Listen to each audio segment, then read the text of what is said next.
Well, here's some exciting news. This is a new Ami new on a cross hatchling that's just actually just a few hours old. It's got some nice pink in it. You can kind of see the green banding, but you can see on the sides a little bit of the pink showing.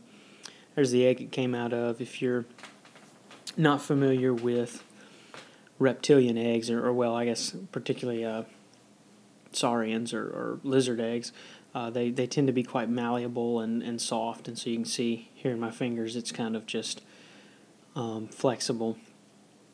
So this animal hatched sometime this morning. I checked it this morning and then went to work, and then about mid-morning my wife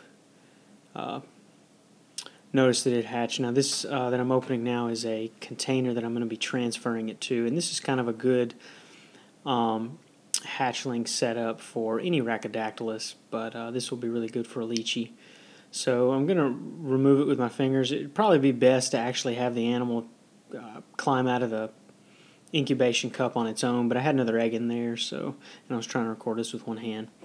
But notice I got lots of foliage and got a little water dish, which I just use bottle tops from like Gatorades and juice bottles and things like that. And don't have any food in there because this guy probably is not going to eat for a few days anyway. You can't really tell it, but they have a very loose set of skin on right now because they'll be shedding pretty soon after they hatch. So you always want to wait a couple of days before you offer them any food, particularly if you're doing live feeders and you just got them loose in the container, because they'll just be running around and kind of annoying the hatchling. But there's the water dish, and got it on paper towels, just a much more sterile environment. You want to have plenty of room for these guys to hide. Also, I've got some holes drilled in the side for good ventilation. So this is a real good setup for any hatchling Rhacodactylid. This just happens to be the example of a Leachianus. A few important things to remember with hatchlings is, one, you never want to remove these guys from the egg. You never want to cut the egg open. You want to let them come out on their own.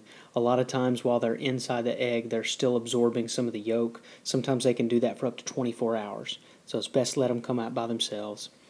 Also, the skin shedding is very important. They're eating that first skin shed. It kind of helps to jumpstart their digestive tract and metabolism. So you want to make sure you wait until they've done that before you try and offer them any food. But once they eat that, then it's okay to go ahead and feed them as normal. Those are a couple common mistakes that people have when they're dealing with these animals when they first hatch.